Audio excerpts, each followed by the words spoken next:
ஞாயிறு திரைப்படங்கள்.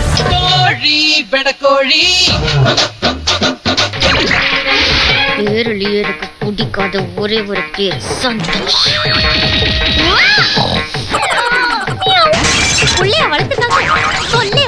வரும் ஞாயிறு காலை 9:30க்கு உனக்கும் எனக்கும்.